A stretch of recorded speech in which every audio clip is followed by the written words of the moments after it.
Welcome to the Pathways to Profitability podcast, personal tales of business success, where we hear local business owners' personal stories of their trials and tribulations that got them to where they are today. Here's your host, Cheryl Mucha, CEO of CFO Your Way. Hello, and thank you so much for listening in or watching the Pathways to Profitability podcast. Our guest today is Coach Chris. He is an owner of a consulting firm and also an author. I'm going to show off your book right from the get-go, Chris, The Red Chair Experience. So, Chris, why don't you just start off with telling our audience a little bit about who Coach Chris is? Sure. Well, thank you for having me. First of all, Cheryl, I really appreciate it. Being here. Yeah. And so I am I have been in sales for over 30 years, and I started my own business about 2 years ago. I got the opportunity to start Coach Chris Consulting, and I help out the HVAC, plumbing, electrical, kind of the home services industries. And because I've been in that industry for over 18 years. And so I know a lot about the sales, about running the companies. I've run heating and air conditioning companies as well. And so it just made natural sense for me to move into that direction and work with those people. And then I got the opportunity to write a book, as you just held up. It just came out this year, and just finished the audio version. So it will be out and available very, very soon. So, serial entrepreneur. No, not really. No. This is my first go at it. I've been in corporate forever. And I actually, it was kind of funny. I was talking to somebody the other day, and we were talking about my history. And I remember interviewing when I was in my 20s with a company. And I mentioned that both my parents were entrepreneurs and they owned their own companies. And the guy looks at me and he goes, "So what makes me think that you're not going to go and start your own business?" And I went, "No, I have no desire to do that." Right. Fast forward 30 years, and here we are starting my own business. Well, we talk about this all the time with guests on the podcast. Like, it's all about time and place. So coming from a family of entrepreneurs, I'm going to guess you always had that in your mind, that maybe that's a possibility. But at 20 years old, you're not ready to do that. Well, you find some teenagers now that are entrepreneurs, right? Solopreneurs, and they're doing an amazing job. Of course, they have access to a lot more stuff than when you and I were kids, right? When you and I were in our 20s. But no, at 20 years old, I had no desire to own my own company. I watched my dad struggle, right, to own his own company. And when we grew up living in the house with him, it was just me and my two brothers and my dad. And I saw the struggles. I saw the hardship that he dealt with from time to time. And he wasn't a great businessman per se, but he knew landscaping and he could do it incredibly well, and design and all that other stuff. But the business end kind of escaped him. And so, that kind of shaped who I wanted to be. I wanted to be this guy in corporate world. I was good with that, and always had that kind of a vision that I would be in the corporate world and kind of stay around that forever. Right. And I can imagine, when your dad was in business and working in the business, there weren't coaches like you available to business owners like there are today. So, and I say this all the time too, entrepreneurs go into business to do what they're good at. All the other stuff still needs to be taken care of. And we're not necessarily all equipped to do all that. Like, I'm not equipped to do marketing. And that's why Stephanie is part of the organization. And back then, there was even less guidance and structure and availability of people to help you in your business. Right. And I'm sure that they were available, right? I'm sure that somebody was around, but to your point, right, now we have this ability to see and find people that are around the corner or across the globe, right? I mean, I'm meeting with people regularly, weekly, that are around the globe. And that to me just is fascinating, right? That we have this ability now to do that. And like you said, 20, 30 years ago, that wasn't an option. That really wasn't you had phones but you didn't have cell phones, right? And you didn't have internet. You couldn't just Google, how do I post a video on LinkedIn, right? Like that wasn't Right. available then. LinkedIn wasn't a thing then. So it was Right. an entirely different environment. Right. Yeah. And so for me growing up in that environment, you're right. It wasn't, I saw it and I don't know that he had people around him that were encouraging him or developing him. Right now we talk about masterminds and they've been around forever, right? But now we have more access to things like that, right? We can have cohorts where people can come together from in the city or where, wherever you are regionally around the globe, really to help each other out and to borrow resources and to pick their brains, right? And to understand more about who they are and how they tick. It's really kind of cool. Yeah, I agree. And people are so willing to reach out and help and guide. And for me, to mentor is, a big part of what I do. I love being a resource for people and just have those conversations that need to be had. Yeah, and that's what I really love about what I do is I get to help people, right? My why is I'm inspired to help people do what inspires them so that they may be fulfilled. And being able to coach somebody and watch the aha moment happen, right? Watch that light bulb go on in their brain. It's kind of cool and see them get it. And they're able to do things and see things and say things that I wasn't able to do at 20 or 30 years old, right? And Right. and they're capable of doing these things now, which is really cool.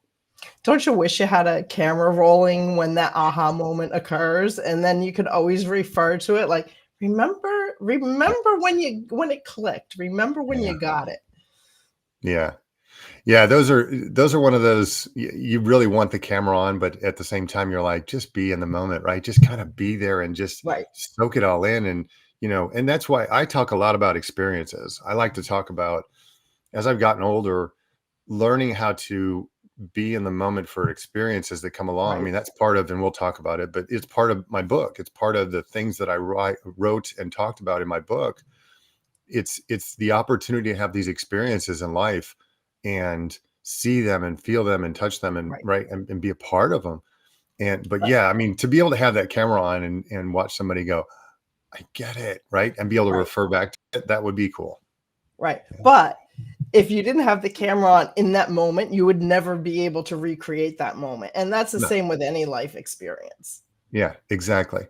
Well, and that's why it's so hard. My kids are in their 20s, right? They're mid to late 20s. And so they've been around, they've always had cell phones. I mean, in their lifetime, they've always understood a cell phone or a camera and I mean those kind of things.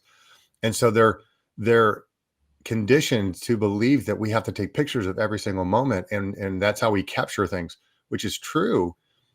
But if you're not present, if you're not there in the moment, right? If you're not participating fully in the awareness of what's going on, it's really hard to grasp that moment, right? It's really Right. hard to look at the picture and go, "Oh, that was amazing.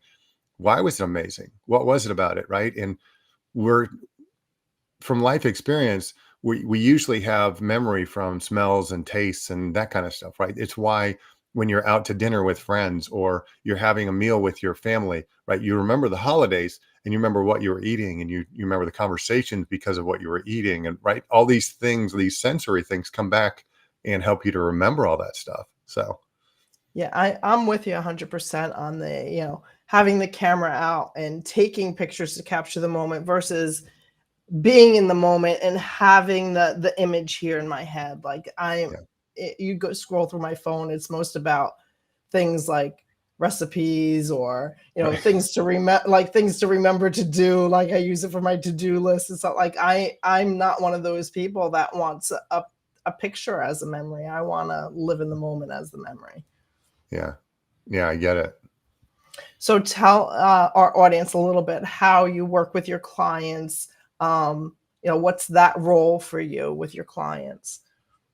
The biggest thing is I've learned to be a transformational coach. And what I mean by that is I get to help heal the self-inflicted sales harm that people do. And so I dig a little bit deeper. I don't just give you processes and metrics and key performance indicators or KPIs. I dig a little bit deeper. I want to get to the why behind the why. And that's where I help people is it's not just business, it is personal, right? And so if we can understand these things from a personal standpoint, we can move into our business and really make a difference. But I set up processes. I help people with that's probably the biggest thing that people miss is they don't have a sales process. Right. And so they hire this person and they on a resume, they look fantastic and they come in and they can't sell. And because they don't know your business and they don't know the Right. process that it takes to sell your particular service or item or, whatever it is that you're selling product. Right. And it's the people aspect too. Like Yeah. it's not only knowing the business and how the business operates, but it's how the people in the business interact. So Yeah. yeah, you could be possibly a great salesperson, but when you hand it over to customer service, it all falls apart. So what's the purpose of the effort of the sale? Right. Yeah. Then they say all the problems start when you sell something, right? Right.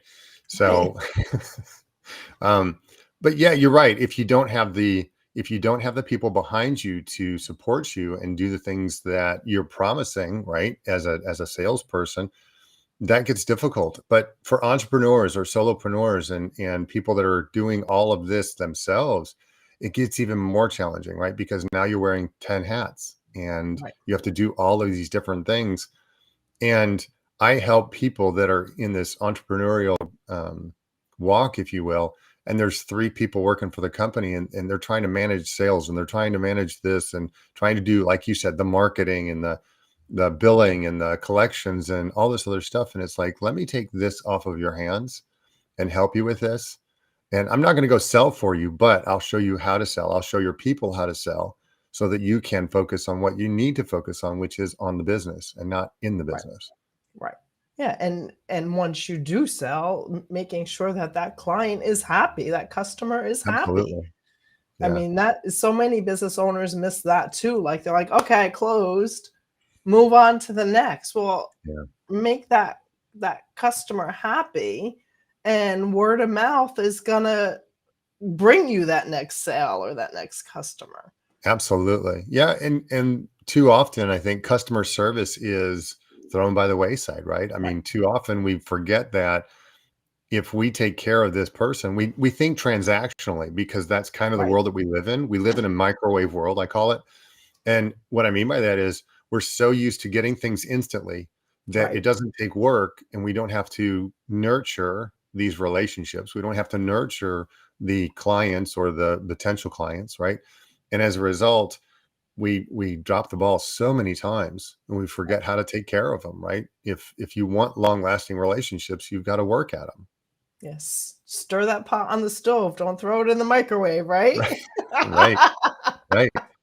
Well, my girlfriend challenged me one time. Because I like to make food. That's one of the things. That's my stress relief. Really, is I like to cook, Being in and the kitchen. absolutely. And so when I'm feeling stressed, I go to the kitchen and I'll pick this out of the cabinet. I'll pick this out of the fridge. Right. I'll start throwing things together, and people are like, "What in the world are you making?" I'm like, "I don't know yet, but I'm going to have a good time doing it." Right. And 95% of the time, it turns out really, really good. The rest of the time, it's like, okay, that could be improved, or I should never do that again. But when But, it turns out really good, you'll never but be able to recreate it either. right. Well, and that's the challenge is what did I put in there? Right. And how much of this did I put in there? But for me, going and doing that process, right? Going to the kitchen and spending that time and doing those things, that's therapeutic for me, right? To Right. be able to go and to spend that time and to create those things. But that also is creating memories, right? So Right. I annually like to make apple butter. And it was something I started like 7, 8 years ago. And I got my kids involved and, right, just trying to do something different. And to your point, it's like, okay, what did I do? What did I add? Right. Because the recipe is only so good.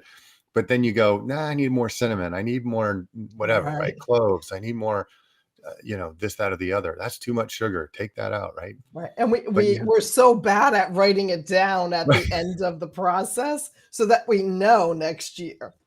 Well, one of the things I did learn was I got a cookbook long time ago from my mom, and we were making white chicken chili. And it was my first time making it, right? And so she said, "Here's what I do." And I was like, "Okay, I'm listening." And so we modified the recipe. Instead of doing fresh chicken, we did this kind of chicken, right? Or we modified it, whatever. And we wrote it down in the cookbook, right there in the cookbook. And Mhm. so you would have, to your point, that record, right? What did I do? I added a teaspoon of this instead, or I added a half teaspoon extra of the cumin or whatever, right? Whatever it is that you're cooking with. But yeah, that was one of the nice things about learning how to cook is when I use a cookbook, I actually write it down in the cookbook. When I don't, like you said, if I'm using my phone to pull up recipes, it's a little bit harder to make notes on that. Right, right. And if you're doing something once a year, Right. I know my memory doesn't work like that. Right. Well, it's like, can I even find the recipe again, right? I mean, Exactly, exactly. I'll take screenshots of it, right? And then it's in my screenshots. Well, I'm taking screenshots of half a dozen things, right? Every day. And it's like, yeah, Try to I try find and it. find it. Yeah. But let's relate that back to, the coaching. It's all about like finding the recipe that works. Yeah. And that recipe is different for every business owner. Right. And then being able to systemize it, document it. Well, and here's the cool thing. We can take and write an outline. For instance, I have a sales process for heating and air, and I have that in a specific program. And I offer that to anybody that I work with. And I say I offer it because that's not going to work for them. We take that and then we modify it, right? We take it and we move something over here. We add names. We do this. We do that, right? And it's dependent on what they do and how they work, Right, and that we modify that. But to your point, yes, a recipe, a baking recipe is different than a cooking recipe. right, And I liken the baking recipe to, we have to follow the process exactly, otherwise it's not going to turn out, right? I can't reverse the order of the chocolate chip cookies and expect it to turn out. It's just not going to, right? right. If you add the chips first, nothing else is going to work. It's going to come out horrible. But a cooking recipe, I can start anywhere I want to, and I can Right. go any direction I want to, and I can add a little bit here, add a little bit there. And that's where it gets, quirky, where you say, I better write this down, otherwise I'm going to forget. Right. And I love that analogy. I never thought of it that way. Like a baking recipe, and again, relating it to business, because this is what we do all the time, right? Like, so certain processes are your core processes that are going to be the same across the board. Right. That's the chocolate chip cookie recipe. Yeah. And everything else, depending on organization, people, products, how you operate, is just the cooking recipe that can It's be going to be your modified. potato soup. Yeah. It's your potato soup, right? How do you make potato soup? Do you like loaded potato soup? Do you like vegan potato Uh, soup? Do you all like, right? right. I mean, what do you want? There's so many options, but yeah, your recipe is going to be dependent upon your people and your culture, and right. And how Right. you do those things. Right. So, I love that analogy. I'm going to use that. So let's talk about your book. I'm just going to hold okay. it up here. The Red Chair Experience, um, newly published this year. Mhm. Tell our audience a little bit about what provoked you to write the book, and a little bit about what the book like piqued their interest about the Well, so my brother passed away by suicide in September of 19. And 6 months later, we hit the pandemic. But his death, like any death that, somebody near and dear to you, right? A close friend, a family member, it gets you to question, what in the world are you doing? Right? Are you happy doing what you're doing? Are you doing the things that you love? And if not, what should be what should you be doing differently? Well, the pandemic hit 6 months later. And then a buddy of mine sent me a meme that said, if you're not working on your side hustle, looking to better yourself during the pandemic, it's not that you didn't have time, it's that you wasted it. And I had in the back of my mind that I wanted to write a book. I just didn't know what about. And I'd been reading these daily inspirational books. And that really spurred me on to that. And the meme spurred me on to, you know what, it's time for me to write my book. And so I sat down and I started writing. And it was really therapeutic and cathartic originally. And it turned into an opportunity to share with the world how we can look at things a little bit different. I'm a classic overthinker by nature. Um, but I take that and I've turned it into a superpower because I can help you to look at things from a different side or a different angle. And so a friend of mine actually wrote a review about my book, and she said, this is the kind of book that you want to sit down with a cup of coffee or a cup of tea and in your cozy chair. And as you're sitting there, it's your friend gently nudging you saying, have you tried this? Have you thought about this? And I just was blown away by that. I was like, yeah, that's what I want it to be. It's just I a love conversation. that. Yeah, Yeah. I love that. And yeah, great book, great opportunity for reflection and, you know, putting me first, like taking that time, like you say, sit with a cup of tea, sit with a cup of coffee, and not only read, but reflect on what you're reading and relate it to your life. Absolutely. Yeah. I was talking with a friend last night and I was sharing with her, one of the things that I encourage people to do is you've got to take time to be grateful. And that helps you to build confidence. And she didn't quite understand that. So I went in and explained, I said, if you're grateful and you write down these things that you're grateful for, 3 to 5 things every day, you start to build confidence in who you are and what you do and why you do it. And as a result, it becomes this daily routine that helps you develop into the confident person that you can and want to be, right? Right. And so that's part of it, but reflecting and thinking about what's been positive, what's turned, out very well for me. And we can always ask the question, where can I improve? But save that for later. Talk about what you're grateful for. Talk about what matters to you most. And that can help you to build your confidence a lot. And I share that with my clients. We all need to build our own confidence to be present in the world and bring the best version of ourselves into the world. Yeah. Yeah, and like you said, I mean, the book really just gives them opportunity to do that. And some days are going to hit, some days are going to make sense, Right. they're going to resonate with you. Other days you're going to look at that and go, yeah, that doesn't work for me today. But you come back a Right. year later and go, oh wow, that Yeah. spoke right to me Yeah. because And it's just relevant to what you're doing. Go ahead. right. Sorry. It might not be relevant today, but next week it very well may be. Yeah. Yeah, and that's what I find is I learned how to be open to the things that are going on around me. Read a book called The Surrender Experiment. I think you and I talked about that before, but Yes. that really helped me to understand how to really just kind of be present and listen to what's going on around me. And it helped me to write my book too. I mean, because I was able to listen and feel things and share things, being very vulnerable, about like the death of my brother and other things like that.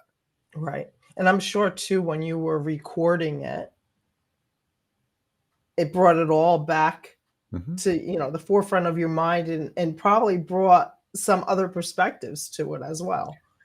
Yeah, it was really interesting when I got to edit the book, the physical book, and then I turned around, like you said, and I recorded it. And doing that once again, reading the words and bringing some of the emotion back to some of the things that were written, right? Some of the, like you said, bringing some of that back to the forefront of my mind and those memories. And I still get choked up, reading some Right. of the things that I wrote and being able to process that and share that with other people, right? It's part of being vulnerable. It's part of being Right. real. It's part of being authentic, right? Right. And it's part of maturity and growing again, being able to be the best version of ourselves. I love Right. that. Yeah. So, Chris, just share with our audience a little bit about where they can find you, where they can buy the book. Absolutely. Well, if you're here in the States, in the United States, you can go to theredchairexperience.com and you can order a signed copy from me and I'll send it out to you. Otherwise, you can go anywhere that you get your books. You can get it on digital, you can get it on paperback. And like I said, by the time this comes out, it'll be on audio. So you'll have that option as well. It's almost available as we're doing this, but you'll have the option as well for that.